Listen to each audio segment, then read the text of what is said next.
anytime that I started to feel upset, I didn't know what that was. So I would be in college, for example, and I didn't want to do things, and I didn't want to have sexual encounters, and I didn't want to drink, and I didn't want to be in certain situations, but I didn't know how to advocate for myself.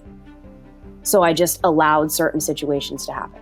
Mm-hmm. And I'm not trying to be like, oh, I was a victim or, anything like that, but sexual assaults weren't and again, this was the 90s, and I didn't know, I thought sexual assault meant you were thrown into a bush. You know what I'm saying? I didn't know that it was just I didn't know that I could say no.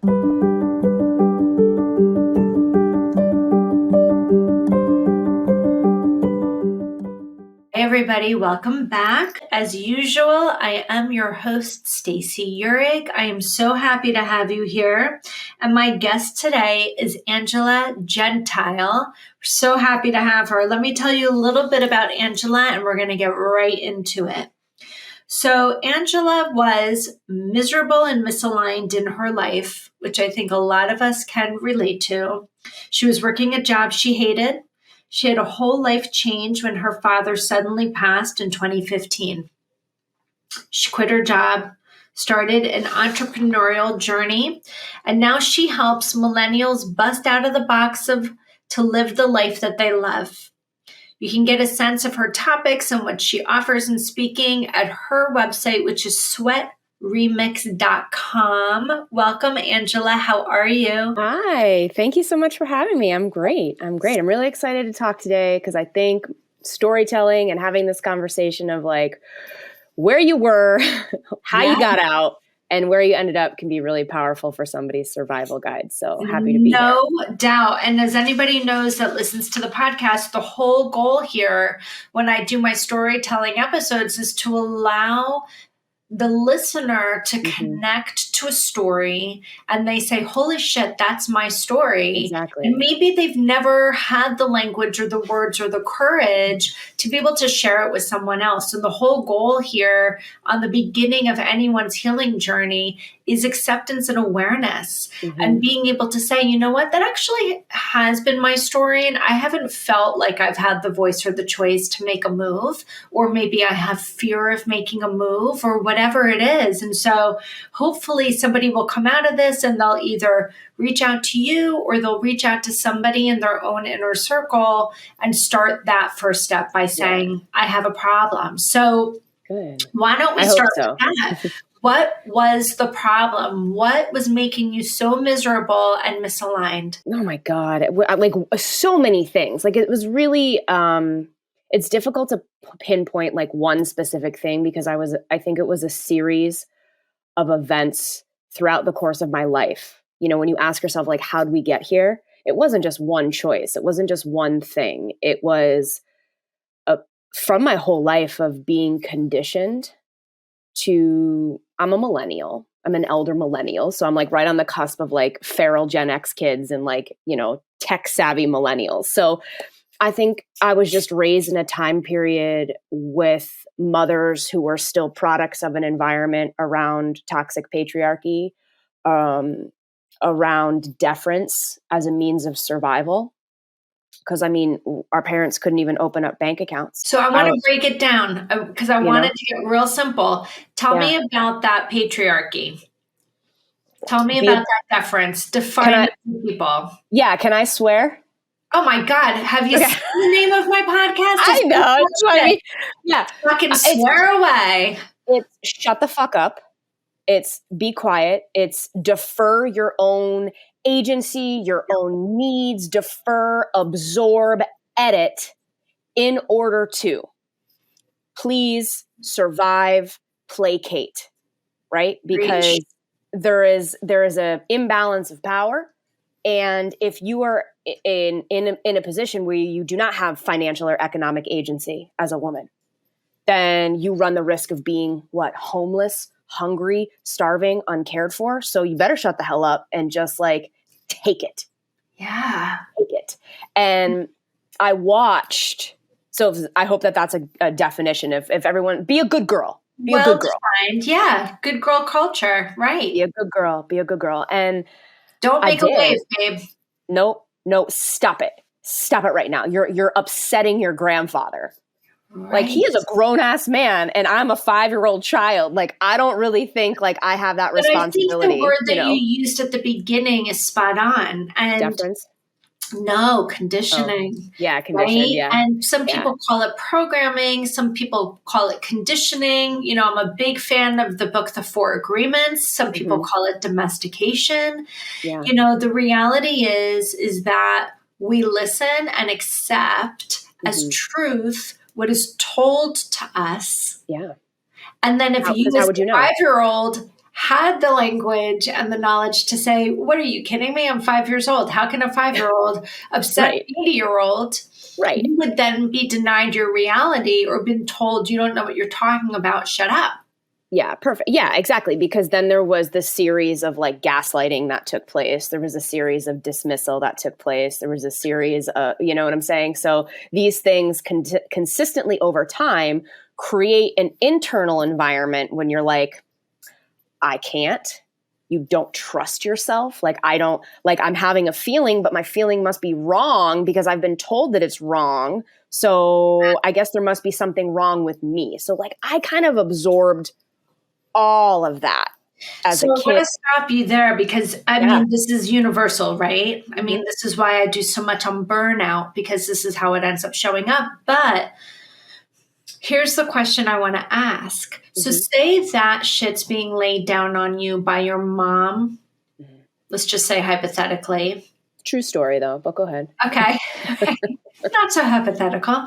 Yeah. But, you know, she's laying that down on you, but it's not, the word I want to say is it's not on purpose. It's all she knows. No. Right? And so it's when generational. we talk about generational trauma, or some people call it generational curses, you can call it whatever the fuck you want.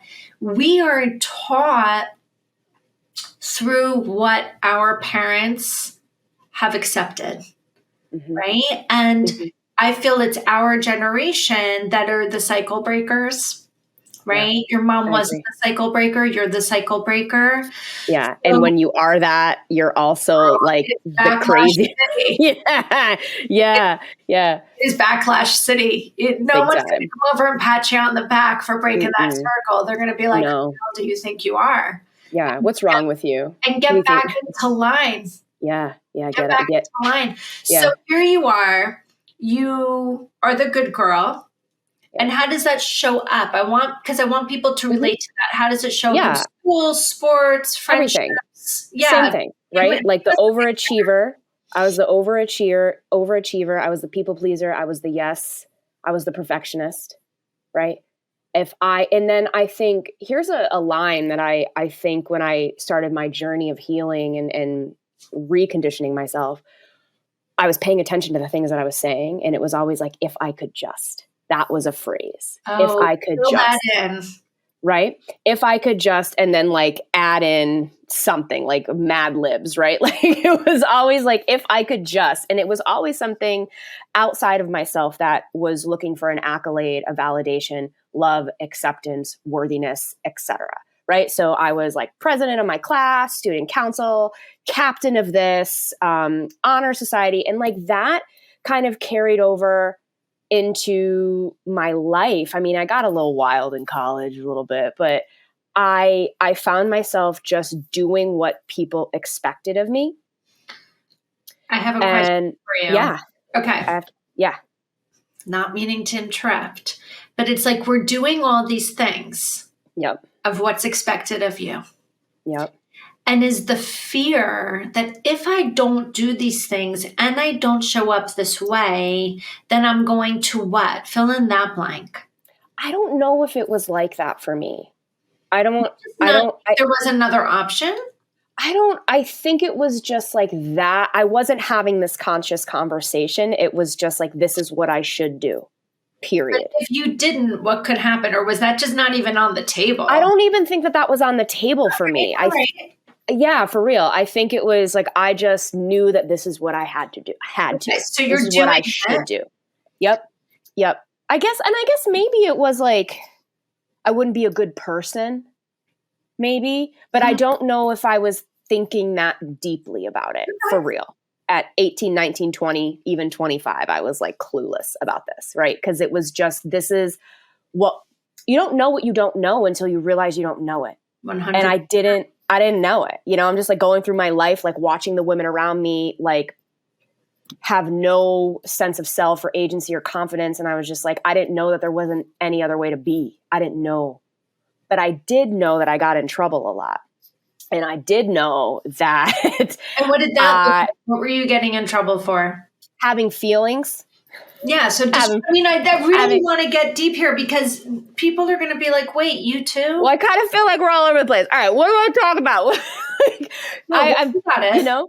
Yeah. So I'm going through my life, like, and I would get in trouble for having feelings, and it would be like these like crying emotional episodes where I would have to, like I said, edit myself and tone it down. And that again carried into my life where anytime that I started to feel upset, I didn't know what that was. So I would be in college, for example, and I didn't want to do things. And I didn't want to have sexual encounters, and I didn't want to drink, and I didn't want to be in certain situations, but I didn't know how to advocate for myself. So I just allowed certain situations to happen, you know, and I'm not trying to be like, oh, I was a victim or, you know, anything like that, you know, but sexual assaults weren't and again, this was the 90s, and I didn't know, like, I thought sexual assault meant you were like thrown into a bush. You know what I'm saying? Like, I didn't know that it was just like, I didn't know that I could say no. And I just had to like accept and absorb and allow it to be done so that I could be safe. So these things are not stuff that I was like having conversations with at the time. Yeah. You know, I was just young. I was like 18, 19, 20 something, you know? Right. So I think those are some of the patterns that were showing up in my life, like in intimate relationships. And I think when we uncover that and peel back that layer, it was, I would get into relationships that weren't serving me simply because they wanted to, not if I wanted to. I didn't really like them, but they liked me. So I guess like I should, right? Well, because that's what I've been told. Like deprioritizing yourself and your own needs and your own desires and your own wants because they don't matter. Yeah. Yeah, they don't matter. Because I didn't know that I could even have them because again, getting in trouble being a kid and having emotions and being like, I'm scared, I'm upset, I'm afraid, I don't like that. It was, oh, stop it. Stop it. They didn't mean it. They didn't mean that. Like, I don't want to hug that person. Oh, stop it. Go be nice. Go be nice. And like, I'm getting felt up. You know what I'm saying? As a kid. Yes. That kind of shit. You know? And I just want to stop that there because I've talked about this often. Yeah. You know, we need to allow our children's voices to be heard. Yeah. What they say matters. Yeah. And the more we do, they know. They're unfiltered. Listen. Listen. Yeah. And if your child is saying something to you and your first initial thought is to say back, what are you talking about? You don't know what you're talking about. Oh, just stop and just ... do what I'm asking you to do. I'm going to ask the listener to stop, reverse course, and just say, tell me more about that. Yeah, get curious about it. Get curious about it. But I think a lot of times when you're asking a child to get curious, it also means that you have to hold space and get curious about your own triggers, about your own, do you know what I'm saying? And that can be really difficult for people. And I think that's why we just defer. Yeah. Defer all the time, you know? So where does that bring you into your career? Yeah. So I think like, again, these types of situations that I was getting in where I was just like, sure, okay, I guess, I don't know. I didn't know. I didn't know what I wanted. I didn't know what I could want. I didn't know anything about myself and anything about my needs. I was just like doing what I was told, right? If somebody said something to you, you just said, okay, thank you. If someone wanted something from you, you just said yes, because you have to be good. That's you being good and you don't want to be bad. And it was literally that black and white. And when I started on my career journey, I remember going into my guidance counselor's office in high school and I was like, hey, I don't want to go to college. I was like an A+ student. Okay. And I was like, I don't want to fucking do this. I want to get a van and I want to do van life. Like, this is the 90s. This is like before van life was cool. It was more like the Chris Farley character, like living in a van down by a river. It was not a cool thing to do. Okay. Right. So it was like, no, you can't do that, Angela. Like, you should just be a teacher because you'll get good mother's hours when you're a teacher.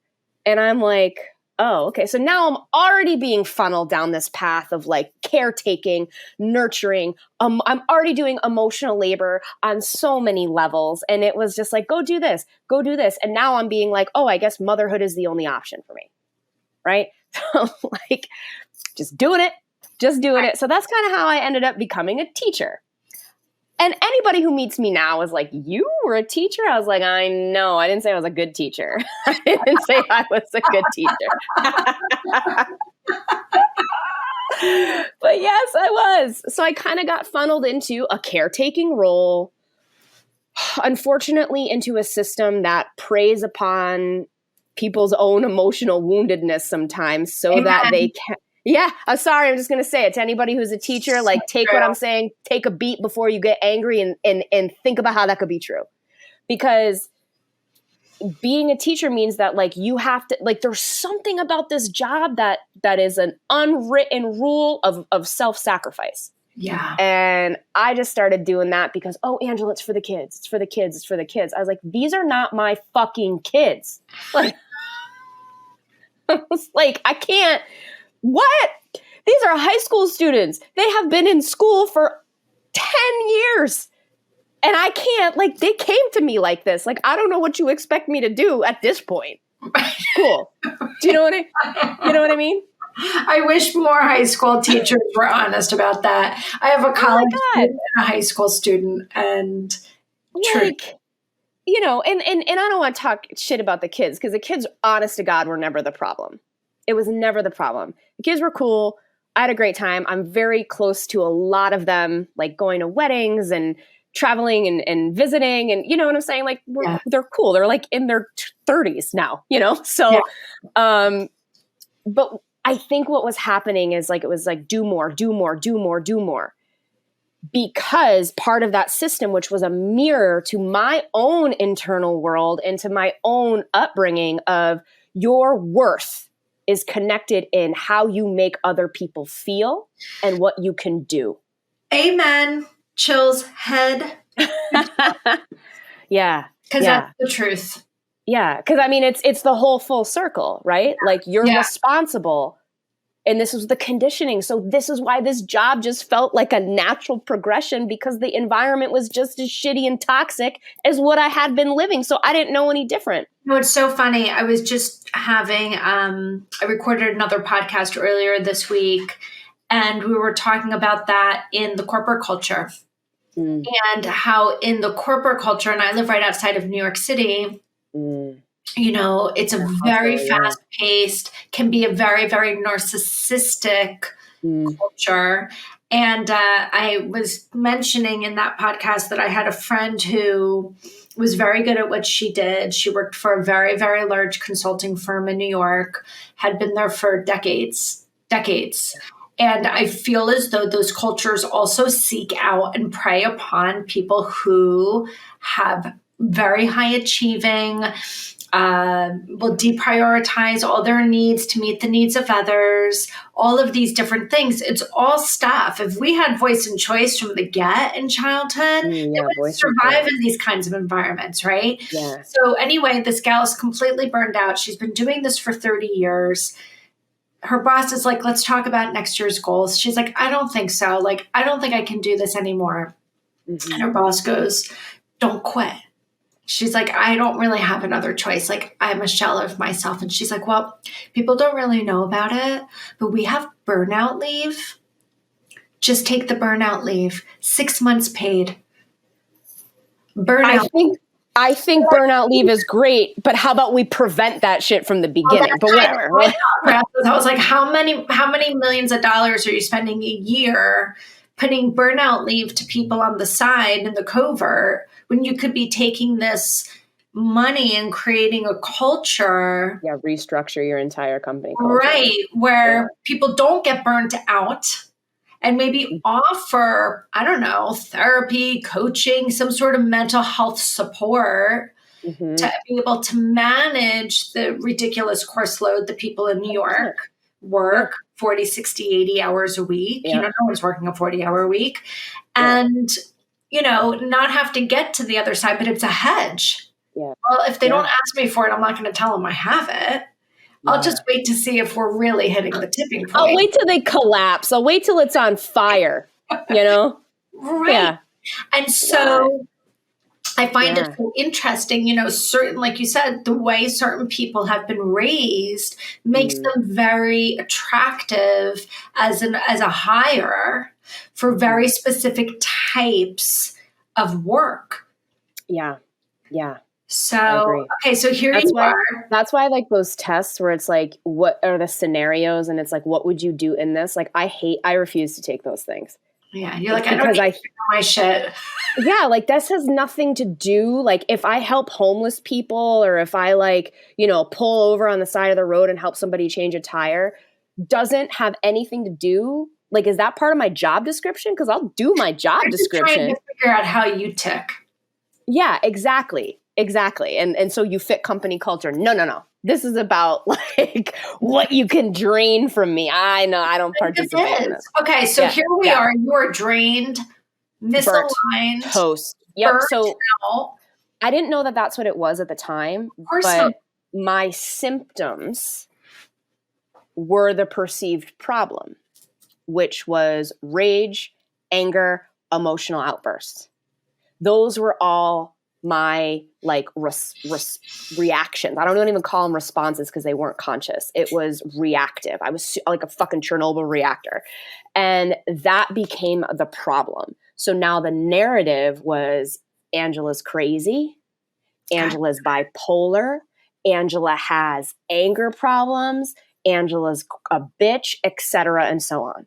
So now I'm at this job that was literally like sucking and twisting every ounce of my energy and myself dry to now be put into this position of like, you're a piece of shit. So now it's this narrative that like I'm crazy.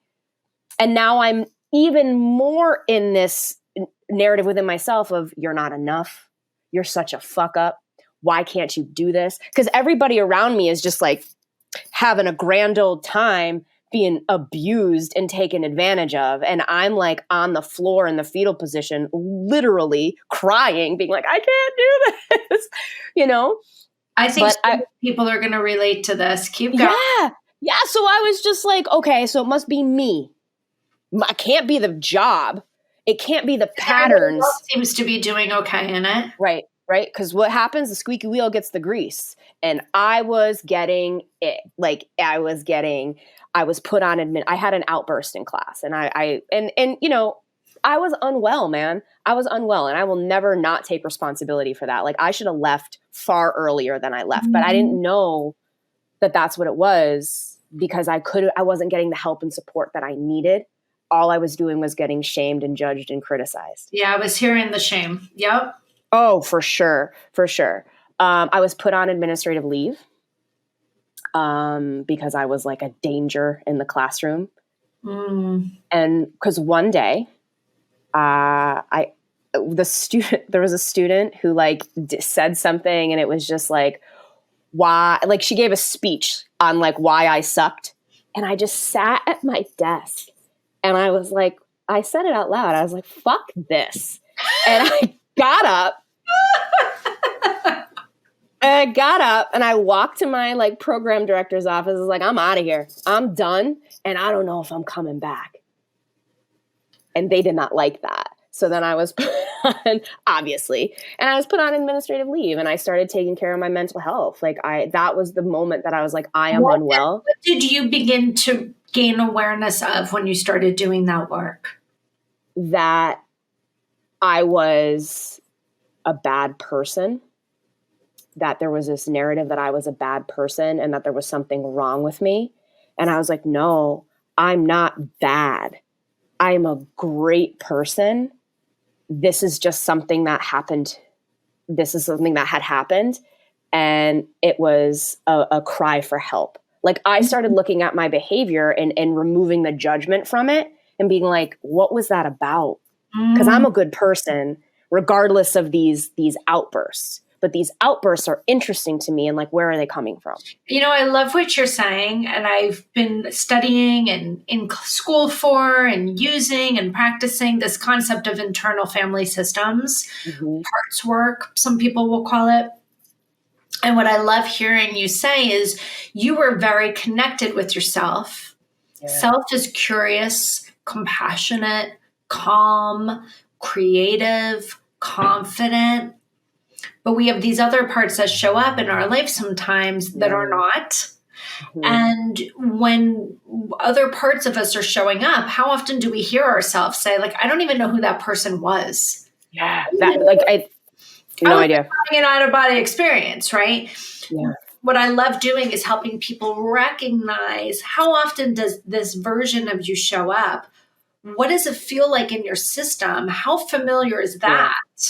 And how far back can we connect to that feeling? And when did this part of you kind of develop and show up? By the way, in your defense, may not look like it, but it is. Yeah. And how can we create a separation between yourself and this part and get you to really becoming more forward with your self-led energy, right? Yeah. So I loved hearing that you knew in therapy, I'm not an asshole. Yeah. I am nice. I am calm. I am compassionate. I am these things. So why is this showing up? Right? Yeah. And what did you recognize? What did you realize? Square peg, round hole. Really. Like this was not the environment that I needed to be in, and I couldn't thrive. And why couldn't I thrive? Because I couldn't be myself. Because I felt like I had to edit and stifle, and I felt trapped. I felt suffocated. You know who self was at that point? Only, and I don't mean that based on what we're just talking about, but did you know what even yourself was? Because sometimes I have people on my couch that are like, it's not me. And I'm like, okay, who is, like, what is you? Well, this was part of the conversation. No, like, I don't even know who I am because I never got a chance to be me. I just had to follow all the rules all the time. This was the reckoning moment. This was like the reckoning moment where I started to be like, what is happening and why isn't this working? Okay, I'm going to stop you right there. We're going to stop at the reckoning. Okay. We're going to end this episode. There's going to be a part 2.